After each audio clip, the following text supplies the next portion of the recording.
생명을 살리는 7분 금요 골반 기도회를 묵상 기도하심으로 시작하겠습니다.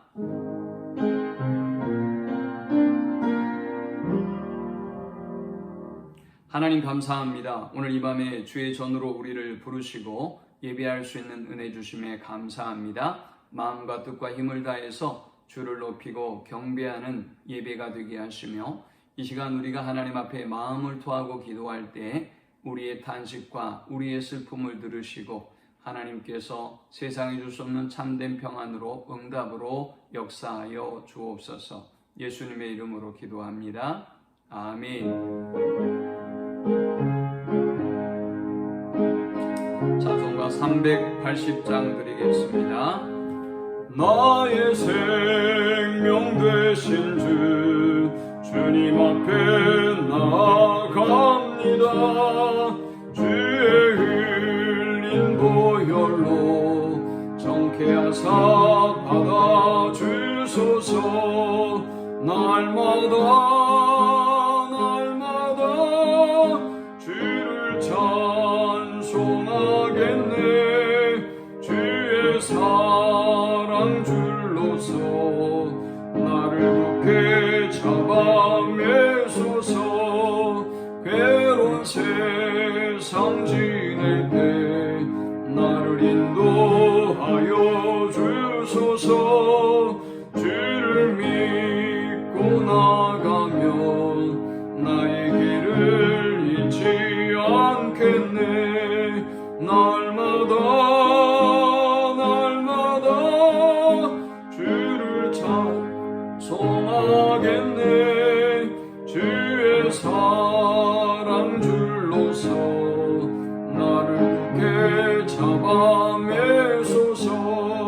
세상 살아갈 때에 주를 더욱 사랑합니다. 밝고 빛난 천국에 나의 영혼 들어가겠네. 날마다 주를 찬송하겠네. 주의 사랑 줄로서 나를 굳게 잡아매소서. 아멘. 이 시간에 주시는 살아계신 하나님의 말씀은 신약성경 마태복음 27장 11절에서 14절의 말씀입니다. 예수께서 총독 앞에 섰으매 총독이 물어 이르되 내가 유대인의 왕이냐? 예수께서 대답하시되 내 말이 옳도다 하시고 대제사장과 장로들에게 고발을 당하되 아무 대답도 아니하시는지라. 이 빌라도가 이르되 그들이 너를 쳐서 얼마나 많은 것으로 증언하는지 듣지 못하느냐 하되 한마디도 대답하지 아니하시니 총독이 크게 놀라워하더라. 아멘. 요즘같이 많은 소음 가운데 살고 있는 아마 시대도 사람들도 없을 것입니다. 오늘 본문에도 그들이 너를 쳐서 얼마나 많은 것으로 증언하는지 듣지 못하느냐라고 말씀하고 있습니다. 얼마나 많은 정의가 있고 얼마나 많은 소리들이 있고 얼마나 많은 정죄함이 있는 시대를 우리가 살고 있는지 모릅니다. 주님은 이번 이 코로나의 사건을 통해서 우리에게 어쩌면 침묵을 배우라고 마스크로 우리 입을 가리웠는지 모르겠습니다. 주님은 침묵의 이 중요성을 자신의 삶을 통해서 친히 보여주셨습니다. 이사야 선지자는 예수께서 십자가를 침묵으로, 그 고통의 십자가를 침묵으로 받아들일 것을 예언하고 있습니다. 이사야 53장 7절에 보면 그가 곤욕을 당하여 괴로울 때에도 그의 입을 열지 아니하였으며 마치 도수장으로 끌려가는 어린 양과 털 깎는 자 앞에서 잠잠한 양같이 그의 입을 열지 아니하였도다 했습니다. 주님은 이 고난의 십자가를 침묵으로 담당하시고 우리를 구원해 주셨습니다. 주님에게 이 침묵은 과연 어떤 의미셨을까요? 먼저 침묵은 창조적인 지혜를 갖게 합니다. 예수님은 우리 인간들이 그러하는 것처럼 쉽게 대답하는 그런 모습을 우리가 보지 않습니다. 마태복음 27장에 보면 예수께서 이 대제사장들에게 고발을 당합니다. 대제사장이 예수님께 묻지요. 대제사장이 일어서서 예수께 묻되 아무 대답이 없느냐? 이 사람들이 너를 치는 증거가 어떠하냐 하되 63절에 보니까 주님이 침묵하셨다 라고 말씀하고 있습니다. 주님은 아무 말씀도 하지 않으셨던 것입니다. 그리고 대제사장이 다시 예수님께 묻습니다. 내가 하나님의 아들 그리스도인지 우리에게 말하라 라고 했을 때 주님은 그제서야 예수께서 이르시되 내가 말하였느니라 했습니다. 주님은 이 침묵을 통해서 대제사장의 입을 통해서 예수님에 대해서 시인하게 하셨고 그리고 말씀하셨던 것입니다. 침묵은 이렇게 우리에게 창조적인 지혜를 갖게 만들어줍니다. 가늠하다 잡혀온 여인을 율법은 돌로 치라 명했는데 당신은 어떻게 하겠느냐 바리새인들이 예수님을 시험합니다.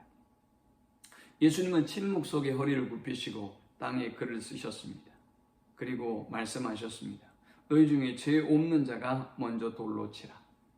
예수님의 침묵은 그 사람들로 하여금 두려움에 빠지게 만들었고 그들 모두가 주님과 또 가늠하는 그 여자가 있는 그 자리를 떠야 했습니다. 침묵은 우리를 지혜롭게 만들어줍니다. 하나님의 지혜를 발견하게 하는 것입니다. 침묵은 우리로 하여금 실수를 줄여주는 힘이 있습니다. 얼마나 많은 사람들이 이 말로 실수를 하고 또 상처를 주고받는지요. 야고보 사도는 야고보 3장 2절을 통해서 우리가 다 실수가 많으니 만일 말에 실수가 없는 자라면 곧 온전한 사람이라 했습니다. 잠언 18장에는 우리의 언어 생활에 대한 예리한 경고가 담겨 있습니다. 잠언 18장 7절은 미련한 자의 입은 그의 멸망이 되고 그의 입술은 그의 영혼의 그물이 되느니라 했습니다. 또 13절은 사연을 듣기 전에 대답하는 자는 미련하여 욕을 당하느니라 라고 말씀합니다. 또 21절에도 보면 죽고 사는 것이 혀의 힘에 달렸나니 혀를 쓰기 좋아하는 자는 혀의 열매를 먹으리라 라고 말씀합니다. 우리가 혀를 쉽게 사용하는 사람들이 흔히 어려움에 많이 직면하게 되는 것을 보게 되는데요. 이렇게 혀를 쉽게 사용하는 것이 많은 실수와 또 많은 죄를 범하게 하기 때문인 것입니다. 시편 141편 3절은 여호와여 내 입에 파수꾼을 세우시고 내 입술의 문을 지키소서라고 말씀하고 있습니다. 그렇습니다. 이렇게 우리는 침묵을 통해서 우리의 실수를 줄이는 지혜를 배울 수 있는 것입니다.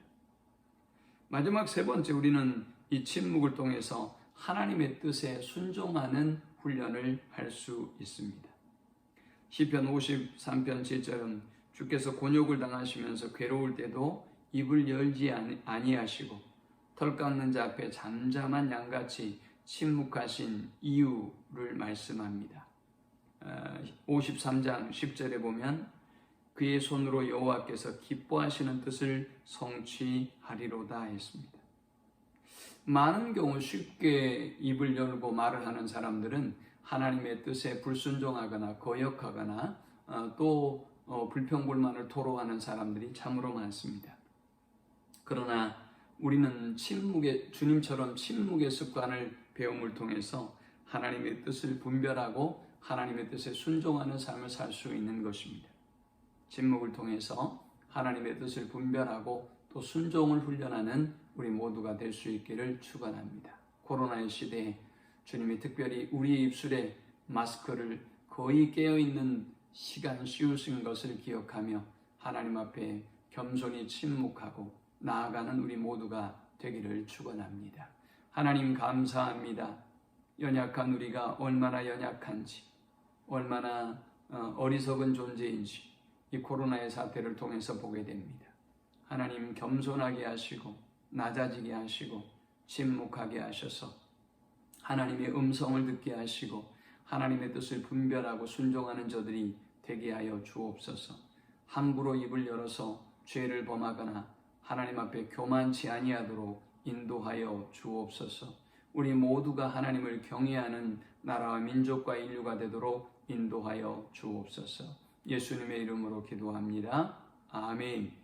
지금은 우리 주님 예수 그리스도의 크신 은혜와 성부 하나님의 극진한 사랑과 성령의 인도 보교통 충만케 하심, 주님처럼 침묵을 통하여 지혜를 배우고 주님처럼 침묵을 통하여 하나님보다 말씀보다 앞서가지 아니하고 침묵을 통하여 순종하는 삶을 살기를 결단하며 소망하는 우리 모든 성도들의 머리 위에 지금부터 영원토록 함께 있을지어다.